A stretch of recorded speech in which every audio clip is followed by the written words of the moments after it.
नमस्ते दोस्तों, आज का ये वीडियो एक बिटर पिल की तरह है। जैसे मैंने अपनी पिछली वीडियो में pharmacy education and job market reality के कुछ फ्लॉज और अनएथिकल चीज़ों को एक्सपोज किया था, यह वीडियो उसी का एक एक्सटेंशन है। दोस्तों, फार्मेसी प्रोफेशन की बैकबोन है ऑथेंटिक नॉलेज, पर आजकल के कुछ यूट्यूब गुरु इस बैकबोन को मैगी नूडल्स की तरह सॉफ्ट बना रहे हैं। जैसे एक झोला छाप डॉक्टर गलत इलाज से मरीज की हालत खराब कर देता है, वैसे ही half baked content future pharmacists को अपाहिज बना रहे हैं।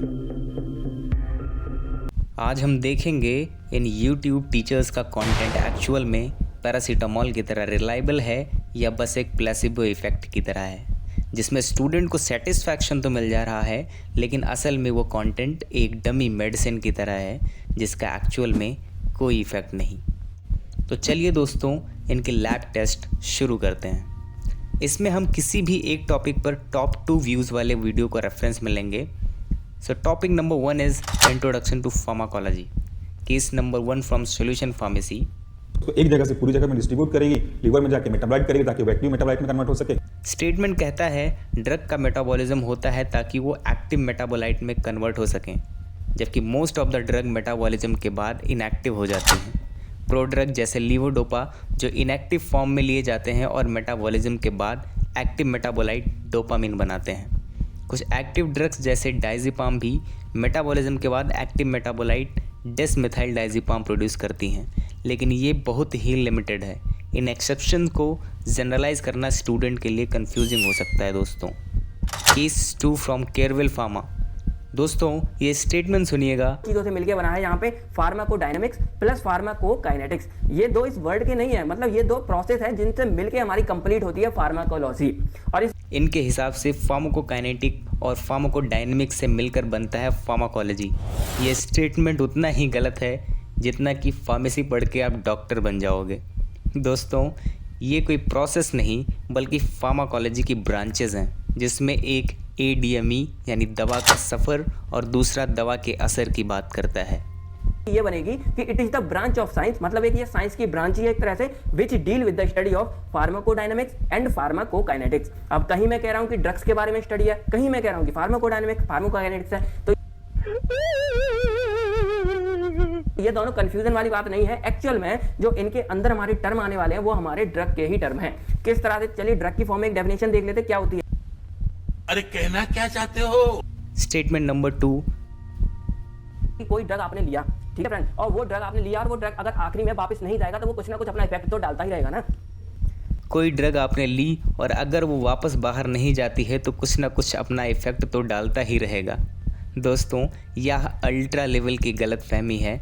अगर ऐसा है तो एक बार दवा खाने के बाद पूरा दिन वॉशरूम ही न जाते ताकि असर पूरा दिन बना रहे। एक्चुअली ड्रग का इफेक्ट उसका मेटाबॉलिज्म डिसाइड करता है, ना कि सिर्फ एक्सक्रीशन। स्टेटमेंट नंबर 3, एक्चुअल में इसको बायो ट्रांसफॉर्मेशन नाम से भी जाना जाता है, क्योंकि बायो वर्ड आ गया कि हमारी बॉडी के अंदर हो रहा है, और ट्रांसफॉर्मेशन इसीलिए कि वो एक जगह से दूसरी जगह अपने असर दिखा रहा है जा जाके। दोस्तों, इनके हिसाब से ट्रांसफॉर्मेशन का मतलब है एक जगह से दूसरी जगह अपना असर दिखा रहा है जा जाकर, whereas bio transformation means the chemical alteration of the drug in the body. Statement number 4, ADME में E फॉर एलिमिनेशन। फार्माकोलॉजी के किसी भी स्टैंडर्ड बुक्स के अकॉर्डिंग E फॉर एक्सक्रीशन है।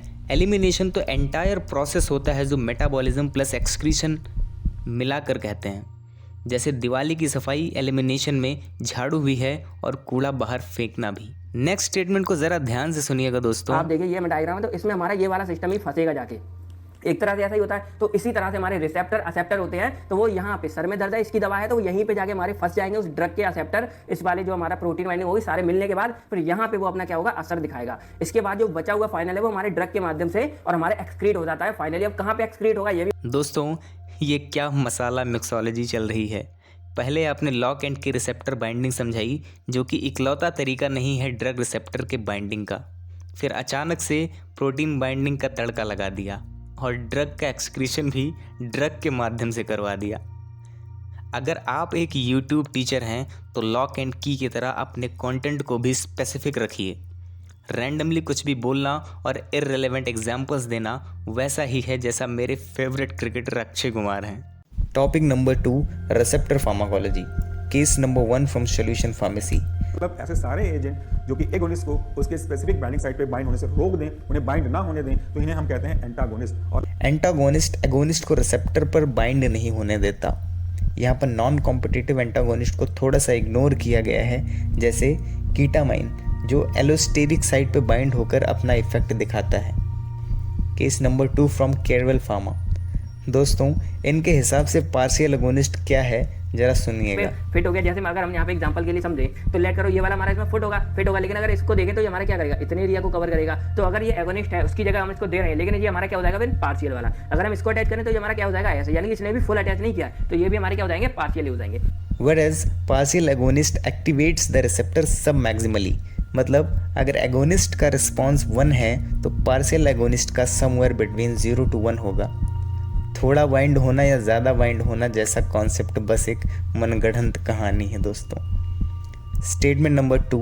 देन बात करें अगर एफिकेसी की और पोटेंसी की, तो एफिकेसी का मतलब होता है कि ये जो हमारा ड्रग है, ये हमारा जो इसके साथ बाइंड हो रहा है, ये हमारा कितना बाइंड हो रहा है, यानी कि ये पूरा का पूरा अगर इसमें बाइंड हो गया, यानी कि अगर इसका आधा हिस्सा बाइंड हुआ तो इसकी एफिकेसी कम होगी, और पूरा का पूरा बाइंड हो गया तो इसकी एफिकेसी क्या होगी, 100% होगी। तो वही कहलाती है एफिकेसी। और जो हमारी इसकी केस में होती है, एगोनिस्ट के केस में, वो हमारी एफिकेसी क्या होती है, 100% होती है। पोटेंसी मतलब क्या होता है, पोटेंसी का मतलब होता है एक्शन, यानी कि अगर ये ड्रग इसके साथ अटैच हो गया उसके बाद ये एक्चुअल में अपना वर्क कर रहा है कि नहीं, कितना ज्यादा वर्क कर रहा है, इसी चीज को हम जो है यहाँ पे पोटेंसी बोलते हैं। दोस्तों, ये एफिकेसी और पोटेंसी की इस डेफिनेशन से पता चलता है या तो कंटेंट एक गुटका छाप बुक से लिया गया है या फिर बिना खुद समझे कंटेंट को डिलीवर किया जा रहा है, क्योंकि एफिकेसी की सही डेफिनेशन तो गूगल भी बता देता है, which is the maximum effect produces by a drug and the potency is measure of the amount needed to produce a response. मतलब जितने कम डोज में रिस्पॉन्स प्रोड्यूस करे ड्रग उतनी ही पोटेंट कहलाती है।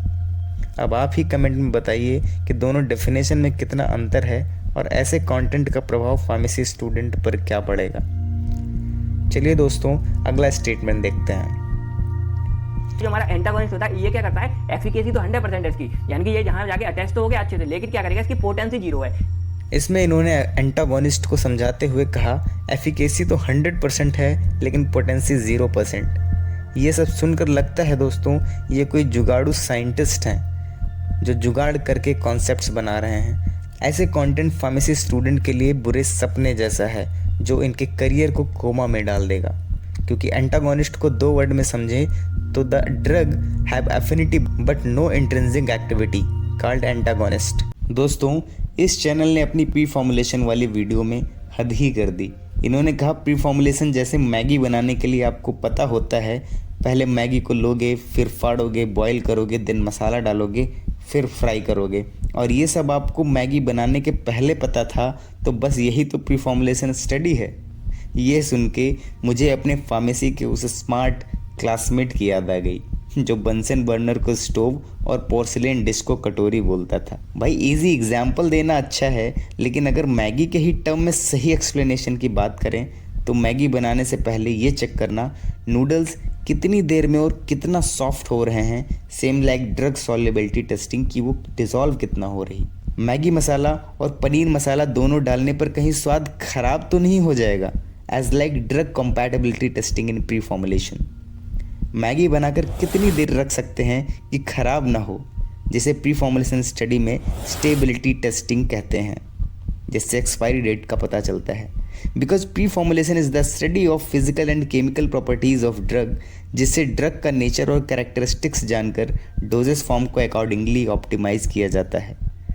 दोस्तों, सेम टॉपिक पर यानी प्री फॉर्मुलेशन स्टडी पर एक दूसरा वीडियो मैंने एनालाइज किया जो कि doctor Prajan Shukla and doctor MP Singh classes की है। इसमें मुझे कोई भी सिग्निफिकेंट मिसलीडिंग या रॉन्ग एक्सप्लेनेशन नहीं मिले हैं। ऐसे ही फार्माकोग्नोसी की वीडियो की लैब टेस्ट करते हुए मुझे पता चला केरवल फार्मा ने फार्माकोलॉजी, फार्मेसी और फार्माकोग्नोसी की डेफिनेशन ऑलमोस्ट एक जैसी समझाई है, that is study of drug. वहीं पर pharmacognosy at solution pharmacy channel is best and accurate in knowledge. दोस्तों, जिस तरह मैगी और माँ के हाथ के खाने का डिफरेंस होता है, वही डिफरेंस है कुछ यूट्यूब चैनल्स के कंटेंट और स्टैंडर्ड बुक के कंटेंट का। उम्मीद करता हूँ पॉजिटिव नेगेटिव आप खुद ही समझ लेंगे। मिलते हैं अगली वीडियो में। Thank you for watching the video.